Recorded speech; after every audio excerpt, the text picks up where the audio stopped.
Hello everyone, आज हम western political thought के कुछ प्रीवियस ईयर क्वेश्चंस और कुछ मोस्ट इम्पॉर्टेंट क्वेश्चन देखेंगे।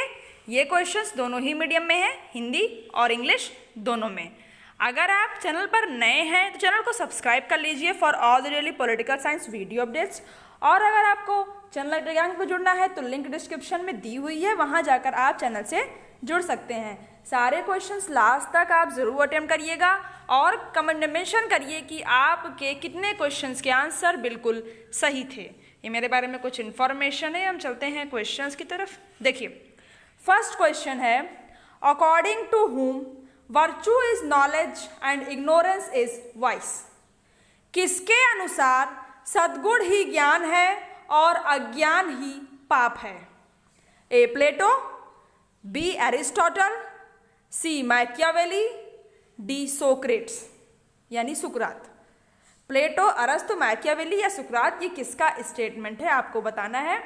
वीडियो को पॉज किया करिए और अपने आंसर्स लिखा करिए, जिससे कि लास्ट में आप दे सकें कि आपने कितने क्वेश्चंस के आंसर बिल्कुल सही किए हैं।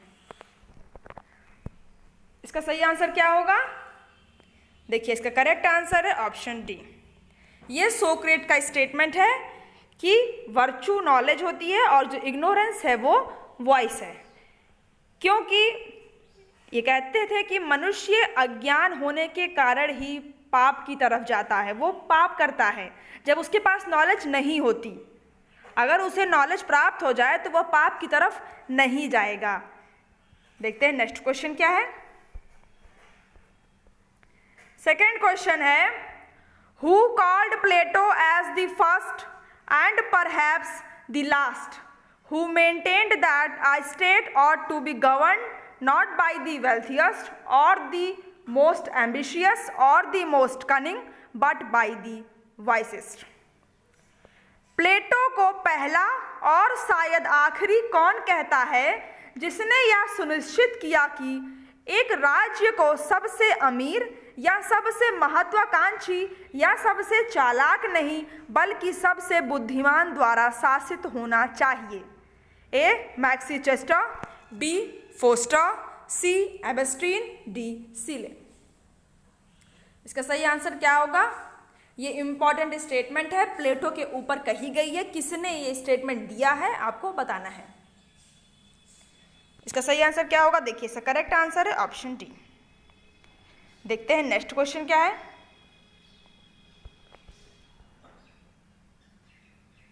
थर्ड क्वेश्चन है, who among the following has divided the Republic into 5 parts. निम्नलिखित में से किसने रिपब्लिक को इन 5 भागों में विभक्त किया है? ए स्पिरिचुअल पार्ट, आध्यात्मिक भाग, बी मोरल फिलॉसफी, नैतिक दर्शन, सी एजुकेशन, शिक्षा, डी प्रॉपर्टी एंड फैमिली, संपत्ति और परिवार, ई कोलैप्स ऑफ आइडियल स्टेट, आदर्श राज्य का पतन। और देखिए, नाम है, नेटलशिप है, सेबाइन है, मुराट और बार्कर। किसने रिपब्लिक को इन 5 पार्ट्स में डिवाइड किया है इनमें से? इसका सही आंसर क्या होगा? देखिए, इसका करेक्ट आंसर है ऑप्शन 4। अर्नेस्ट बार्कर ने ही रिपब्लिक को इन 5 भागों में डिवाइड किया है। देखते हैं नेक्स्ट क्वेश्चन क्या है। रिपब्लिक यानी प्लेटो की बुक रिपब्लिक की बात की जा रही है। फोर्थ क्वेश्चन है, which thinker agrees that silence is the pride of women. कौन सा विचारक इस बात से सहमत है कि मौन ही नारी का गौरव है? ए हॉब्स, बी एरिस्टोटल, सी प्लेटो, डी मैकियावेली। इस पर मैंने पहले भी क्वेश्चन कराए हैं। अगर आपने प्रीवियस के वेस्टर्न पॉलिटिकल थॉट की क्वेश्चन सीरीज नहीं देखी है, आप प्लेलिस्ट में जाइए और 1 सीरीज से स्टार्ट किया करिए, लास्ट तक सारे क्वेश्चंस जरूर अटेम्प्ट करिए। देखिए, इसका करेक्ट आंसर है ऑप्शन बी। अरिस्टोटल इस बात से सहमत है कि मौन ही नारी का गौरव है और इन्होंने भी एक स्टेटमेंट दिया है। इन्होंने कहा है कि पुरुष का साहस आज्ञा देने में प्रदर्शित होता है, स्त्री का आज्ञा पालन करने में। अभी देखिए, विमेन को लेकर के अरस्तु के और प्लेटो के बिल्कुल अलग अलग विचार हैं। प्लेटो यहाँ पर इक्वालिटी की बात करते हैं, वहाँ पर अरिस्टोटल इस तरह के स्टेटमेंट से एग्रीड दिखते हैं। देखते हैं नेक्स्ट क्वेश्चन क्या है। फिफ्थ क्वेश्चन है, to whom is Ecclesia and Helia related? Ecclesia और हेलिया किससे संबंधित हैं? A education, B law, C governance, D health. शिक्षा से है या कानून से या फिर शासन से या फिर स्वास्थ्य से। ये दो शब्दावली किससे संबंधित हैं आपको बताना है। इसका सही आंसर क्या होगा? देखिए, इसका करेक्ट आंसर है ऑप्शन सी, गवर्नेंस, शासन से संबंधित है एक्लेशिया और हेलिया। ये क्या है, ब्रीफ में समझ लीजिए। शासन संबंधी मामलों पर विचार के लिए एक्लेशिया एक असेंबली की तरह सभा होती थी। ये ग्रीक स्टेट्स में होती थी, एक्लेशिया और हेलिया दोनों। हेलिया न्यायिक कार्यों के लिए सभा होती थी, जिसमें कि 30 एज से ज़्यादा आयु वाले सिटीजन्स पार्टिसिपेट करते थे। यानी कि एक्लेशिया हो गया शासन संबंधी मामलों पर विचार के लिए एक्लेशिया सभा होती थी, और न्याय कार्य के लिए हेलिया नामक सभा होती थी। देखते हैं नेक्स्ट क्वेश्चन क्या है। दोनों ही देखिए गवर्नेंस संबंधित हैं। सिक्स्थ क्वेश्चन है, विच स्टेटमेंट इज करेक्ट? कौन सा कथन सही है? A, Aristotle first made 2 distinctions of justice, complete justice and particular justice. अरस्तु ने सर्वप्रथम न्याय के 2 भेद किए, पूर्ण न्याय और विशेष न्याय। बी है, डिवाइडेड कंप्लीट जस्टिस इनटू 2 सब divisions, distributive justice and corrective और रेक्टिफिकेटरी जस्टिस। पूर्ण न्याय को 2 उपभागों में बांटा, वितरणात्मक न्याय में और सुधारक न्याय में। बताना है कि केवल ए सही है स्टेटमेंट, या केवल बी सही है, या दोनों स्टेटमेंट सही हैं, या फिर एक भी स्टेटमेंट सही नहीं है। अब अरस्तु के जस्टिस तो एक बहुत इम्पॉर्टेंट कंसेप्ट है, तो जिन्होंने भी अच्छे से जस्टिस अरस्तु की पढ़ी होगी वो इस क्वेश्चन का आंसर सही कर सकते हैं। दोनों ही स्टेटमेंट को आप केयरफुली पढ़िए।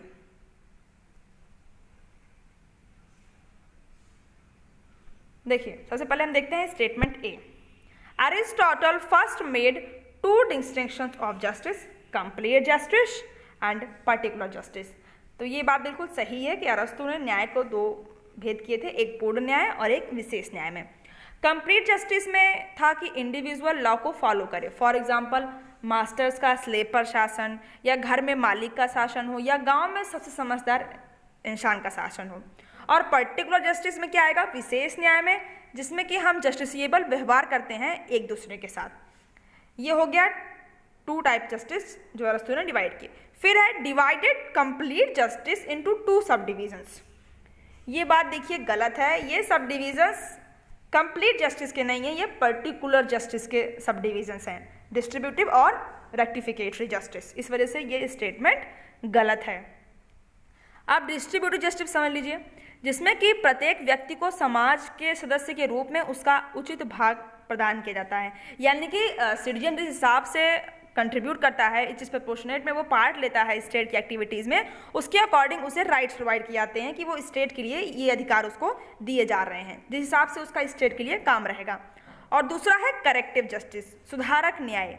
जैसे गलती को सुधारे जाने के लिए ये किया जाता है कि जैसे कोई किसी ने चोरी की, देन स्टेट चोरी करने वाले को पनिश भी करता है और गलती उसकी करेक्ट भी करता है। ये हो गया करेक्टिव जस्टिस। इसका सही आंसर क्या होगा? First, only A statement is correct. देखते हैं नेक्स्ट क्वेश्चन क्या है।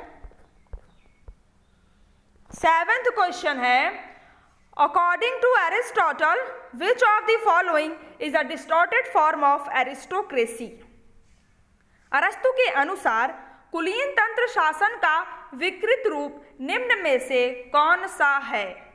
ए टायरनी, आतिथ्य तंत्र, बी ओलिगार्की कुलीन तंत्र, सी डेमोक्रेसी जनतंत्र, डी यूनिटी एकता। बताइए इसका सही आंसर क्या होगा? एरिस्टोटल ने फॉर्म्स ऑफ गवर्नमेंट बताए हैं, पूरा एकदम अच्छे से क्लासिफाई किया है। तो क्लासिफिकेशंस अगर आपने नहीं पढ़ा है तो आप ज़रूर पढ़िएगा, उससे एग्जाम में एक क्वेश्चन ज़रूर आता है। देखिए इसका करेक्ट आंसर है ऑप्शन बी, ओलिगार्की कुलीन तंत्र या धनिक तंत्र हम बोल सकते हैं। तो ये डिस्टॉर्टेड फॉर्म है एरिस्टोक्रेसी का अरस्तु के अकॉर्डिंग। एरिस्टोक्रेसी क्या है? इसमें थोड़े से व्यक्तियों का शासन होता है, लेकिन जब वह केवल शासकों के हितों को देखते हैं तो वहाँ पर उसे कहा जाता है ये धनिक तंत्र में परिणत हो जाता है, ये इसका विकृत रूप हो जाता है। देखते हैं नेक्स्ट क्वेश्चन क्या है। 8th क्वेश्चन है, who has given the theory of mean polity? मध्यम मार्ग का सिद्धांत किसने दिया है? ए लॉक, बी जॉन रॉल्स, सी हीगल, डी अरिस्टोटल अरस्तु। इसका सही आंसर क्या होगा?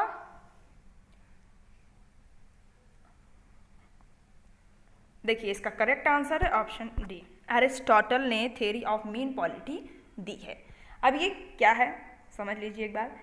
एक आइडियल सिस्टम में स्टेट को मध्यम मार्ग फॉलो करने के लिए अरस्तु कहते हैं। द सिटी स्टेट में इन्होंने बताया कि 3 क्लास है, एक बहुत ज़्यादा रिच है और एक बहुत ज़्यादा गरीब है, और जो बीच में है वो ना बहुत ज़्यादा अमीर है और ना बहुत ज़्यादा गरीब है। तो इन्होंने मध्यम वर्ग में उनको रखा और कहा कि उन्हीं को राज्य में शासन करना चाहिए, क्योंकि अगर रिच पीपल रूल करेंगे तो वो अत्याचार की तरफ उनका अट्रैक्शन रहता है, करप्शन की तरफ रहता है, और अगर पुअर पीपल रूल करेंगे तो वो रिच पीपल पर ट्रस्ट नहीं उनका बन पाता है, तो वो प्रॉब्लम हो पाएगी। इस वजह से इन्होंने मध्यम मार्ग बताया पॉलिटी में कि ऐसे वर्ग को शासन करना चाहिए जो ना अत्यंत संपन्न हो और ना अत्यंत निर्धन हो। देखते हैं नेक्स्ट क्वेश्चन क्या है।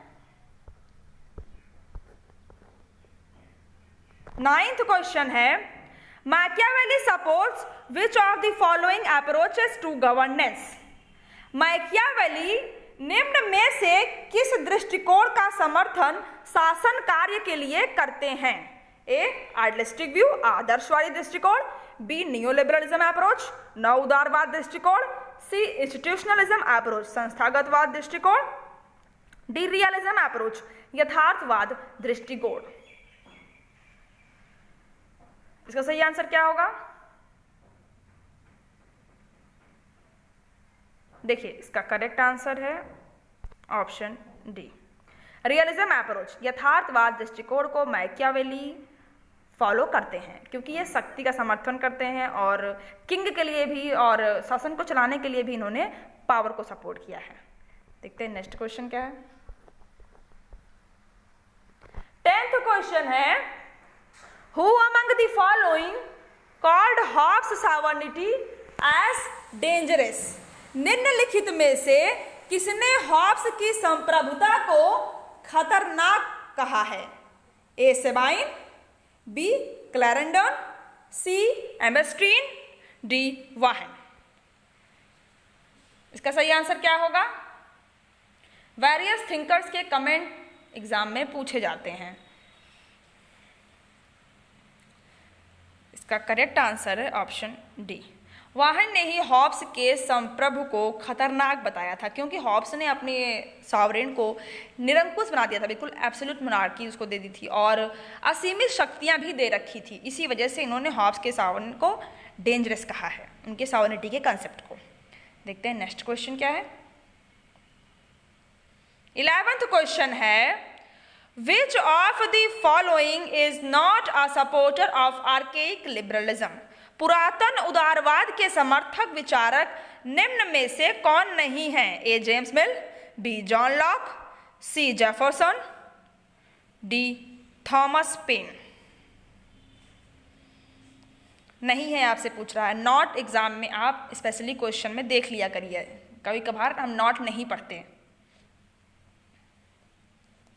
इसका करेक्ट आंसर है ऑप्शन बी, जॉन लॉक पुरातन उदारवाद से समर्थक नहीं है। इसमें जेम्स मिल हैं, जेफरसन भी हैं और थॉमस पेन भी हैं। और ये कंसेप्ट क्या कहता है कि जिसमें कि स्टेट को ये एक बुराई मानता है, पर एक वॉचमैन की तरह स्टेट को बोलता है कि वो काम करे एक प्रहरी के रूप में, और राज्य के कार्यक्षेत्र को सीमित रखने के पक्ष में पुरातन उदारवाद बात करता है। लेकिन जॉन लॉक नवीन उदारवाद से जुड़े हुए थे। देखते हैं नेक्स्ट क्वेश्चन क्या है। 12th क्वेश्चन है, Who wrote that the responsibilities of the soul and the commonwealth are completely different? किसने लिखा है कि आत्मा और कॉमनवेल्थ की जिम्मेदारियां बिल्कुल अलग अलग हैं? ए हॉब्स, बी मैकियावेली, सी लॉक, डी रूसो। इसका सही आंसर क्या होगा? देखिए, इसका करेक्ट आंसर है ऑप्शन सी। जॉन लॉक ने आत्मा और कॉमनवेल्थ की जिम्मेदारियों को बिल्कुल अलग अलग कहा है कि स्टेट और देखिए रूलर की जिम्मेदारी है पीस बनाए रखना, शांति व्यवस्था स्थापित करना, लाइफ लिबर्टी को प्रोटेक्ट करना, ना कि सच्चे धर्म को कायम रखना। मीन्स उसका काम रिलीजियस लाइफ को देखना नहीं है।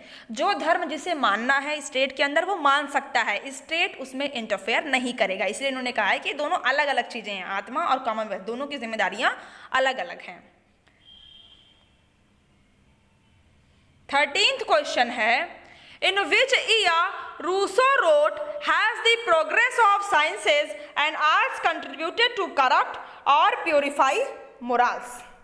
रूसो ने किस वर्ष में विज्ञान और कला की प्रगति में भ्रष्ट या नैतिकता को शुद्ध करने में योगदान दिया है? ये एक एस्से है, टॉपिक इसका ये था 1747, 1748, 1749, 1746, 1747, 48, 49 या 46। किस साल रूसो ने ये निबंध लिखा है और इस निबंध के लिए इनको अवार्ड भी दिया गया था? इसका सही आंसर क्या होगा? इसका करेक्ट आंसर है ऑप्शन सी 1749, 1749 में। 14th क्वेश्चन है, which German thinker influenced Hegel? Hegel पर जर्मनी के किस विचारक का प्रभाव था? Gottfried Herder, Karl Marx, Gottlieb Fichte, Joseph Schelling. देखिए क्वेश्चंस आप सारे लगाया करिए। जो यूनिट आपका तैयार हो चुका है या आपको उस यूनिट के पहले क्वेश्चंस देखने हैं, देखिए मोस्टली यूनिट्स के क्वेश्चंस अवेलेबल हैं प्लेलिस्ट में। आप जो यूनिट का क्वेश्चन लगाना चाहते हैं वो यूनिट खोलिए और 1 सीरीज से स्टार्ट किया करिए और सारे क्वेश्चंस जरूर लगाइए। डेली प्रैक्टिस देखिए, एग्जाम के लिए बहुत इंपॉर्टेंट है। इसका सही आंसर है ऑप्शन ए। गॉटफ्राइड हर्डर से इन्फ्लुएंस थे हीगल, क्योंकि इनका भी एम जर्मनी को यूनाइट करने का था और एक पावरफुल नेशन बनाने का था। 15th क्वेश्चन है, according to which despite the dictatorship of the proletariat there will be opposition in the society. किसके अनुसार सर्वहारा वर्ग के अधिनायकत्व के पश्चात भी समाज में विरोध कायम रहेंगे? ए ग्रामसी के अनुसार, बी फ्रेंच फैनॉन, सी माओ, डी रॉबर्ट नॉजिक। इसका सही आंसर क्या होगा?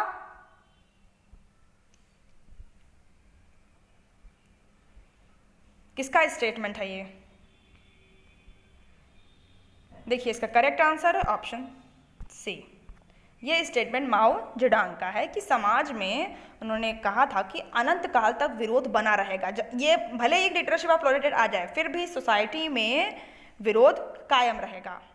और बताया था कि 2 तरह के इंसिडेंट्स होंगे, एक में हिंसा यूज की जाएगी और एक में नहीं। ये माओ जेडोंग का स्टेटमेंट है, इंपॉर्टेंट स्टेटमेंट है। जहाँ पर भी आप इंपॉर्टेंट स्टेटमेंट अपने नोट्स में लिख रहे हैं इस स्टेटमेंट को जरूर मेंशन कर लीजिए। देखिए आज क्वेश्चंस इतने ही थे। अगर आपको क्वेश्चन सीरीज अच्छी लग रही है तो आप लाइक करिएगा, और अगर आपको यूनिट वाइज क्वेश्चन नहीं एक मॉक टेस्ट प्रॉपर लगाना है तो उसके लिए भी टेस्ट सीरीज मैंने लाई हुई है। उसकी कॉस्ट 150 है। नंबर आपको नीचे दिया गया है डिस्क्रिप्शन में, आप व्हाट्सएप कर सकते हैं। और अपना स्कोर कमेंट करिए कि आपके कितने क्वेश्चंस के आंसर बिल्कुल सही थे, और कहीं पर कोई डाउट है आपको तो उसे भी आप कमेंट में जरूर मेंशन करिए कि आपको कहाँ पर क्या डाउट है। इसके पहले अगर आपने political theory, public administration, international relations, Indian political thought, western political thought, governance and public policy, comparative politics, public administration के प्रीवियस क्वेश्चंस नहीं देखे हैं, सीरीज नहीं लगाई हैं, तो आप चैनल की प्लेलिस्ट में जाइए और सारे क्वेश्चन सीरीज जरूर लगाइए। और इस वीडियो को अपने उन सारे फ्रेंड्स शेयर करिए जो इसी नेट पॉलिटिकल साइंस की तैयारी कर रहे हैं या फिर किसी कॉम्पिटिशन एग्जाम की तैयारी पॉलिटिकल साइंस सब्जेक्ट से कर रहे हैं, एंट्रेंस एग्जाम की तैयारी। आप उनको ये वीडियो जरूर शेयर करिए। और अगर आप चैनल पर नए हैं, चैनल को सब्सक्राइब कर लीजिए for all the daily political science video updates. Subscribe के बटन के बगल बेल आइकन दिया होगा, उसे आप प्रेस कर लीजिए, जिससे आपको लेटेस्ट वीडियो की नोटिफिकेशन ईजिली अवेलेबल हो जाए। Thank you.